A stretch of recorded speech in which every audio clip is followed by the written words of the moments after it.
ചെണ്ടയിൽ കൊട്ടിക്കയറാൻ മാടായി ഗ്രാമപഞ്ചായത്ത് 3-ാം ward LDF സ്വതന്ത്ര സ്ഥാനാർത്ഥി MP സഹജൻ പണിക്കർ. തെയ്യം കലാകാലൻ കൂടിയായ സഹജൻ പണിക്കർ ചെണ്ട ചിഹ്നത്തിലാണ് ജനവിധി തേടുന്നത്.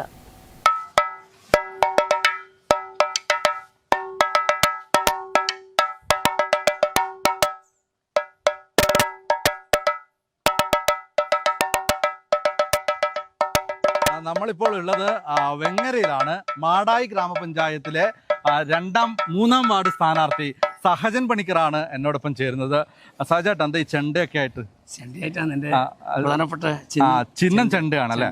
സഹജേട്ടൻ മത്സരിക്കുന്നത് ചെണ്ട ചിഹ്നത്തിലാണ്. അതുപോലെ തന്നെ സഹജേട്ടൻ എന്ന് പറയുന്ന വ്യക്തി ഒരു അറിയപ്പെടുന്ന ഒരു തെയ്യം കലാകാരനാണ്.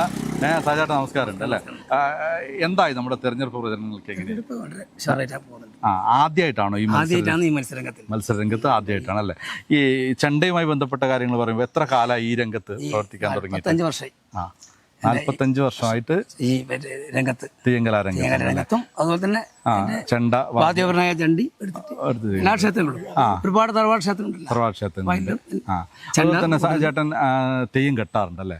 ഏതൊക്കെ തെയ്യങ്ങളാണ് പ്രധാനമായിട്ട് കെട്ടുന്നത്? ഞാൻ ഏറ്റവും കൂടുതൽ കെട്ടത് തീച്ചാമണ്ടിയാണ്. 13 വർഷം. അത് ഒരു ക്ഷേത്രത്തിലാണോ? ചെങ്ങൽ ചെങ്ങൽ കുണ്ടത്തങ്കാവില് 13 വർഷം തീച്ചാമുണ്ടിയുടെ തെയ്യക്കാലം കെട്ടി, തുടർച്ചയായി തെയ്യങ്ങളും കെട്ടി. ആദ്യമായിട്ടാണോ തെരഞ്ഞെടുപ്പ് മത്സരിക്കുന്നത്?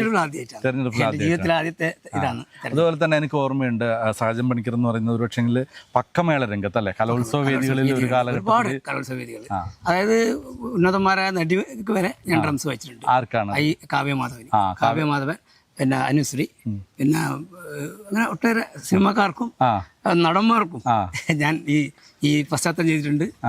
പിന്നെ ഈ ഡ്രം വായിച്ചിട്ടുണ്ട്. ജയിച്ചു വന്നാൽ കലാരംഗത്ത് എന്തൊക്കെ പ്രവർത്തനങ്ങൾ നടപ്പാക്കും? കലാരംഗത്ത് എന്തായാലും അത് തീർച്ചയായിട്ടും ജയിച്ചു വന്നാൽ നമ്മളെ ഈ വികസനം, നമ്മളെ LDFന്റെ വികസനം പറഞ്ഞുകൊണ്ട് തന്നെ നമ്മളെ രംഗത്ത് നല്ല നല്ല, പ്രത്യേകിച്ച് ഒരുപാട് കലാകാരന്മാരുള്ളൊരു പഞ്ചായത്താണല്ലേ മാടായി. അപ്പൊ അതിനനുസരിച്ചുള്ള ഒരു വികസനം മാടായി പഞ്ചായത്തിൽ ഉണ്ടാവുന്നുണ്ടോ? എന്താണ് പറയാനുള്ളത്? ഇപ്പം ശരിക്കും മാടായി പഞ്ചായത്ത് മുരടിച്ചിട്ടുള്ള സംവിധാനമാണ് ഉള്ളത്. അപ്പൊ ആ മുരടിപ്പ് ജനങ്ങളുടെ ഇടയിൽ വളരെയധികം ഒരു തീവ്രമായിട്ടുണ്ട്. മുരടിപ്പ് തന്നെ ഉണ്ട്. അപ്പൊ നമ്മൾ ഈ വികസനം പറഞ്ഞുകൊണ്ട് അത് വോട്ടിൽ പോകുന്നത്.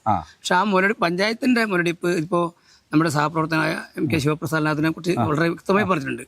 അപ്പൊ അത് തന്നെയാണ് എനിക്കും പറയാനുള്ളത്. അതുകൊണ്ട് അതൊരു വോട്ടായി മാറാൻ സാധ്യത. അതായത് ചെണ്ട കൊട്ടി മാടായി പഞ്ചായത്തിൽ എത്തുന്നതാണ് അല്ലേ? ഒന്ന് ഉഷാറായിട്ടൊന്ന് കൊട്ടിയേ.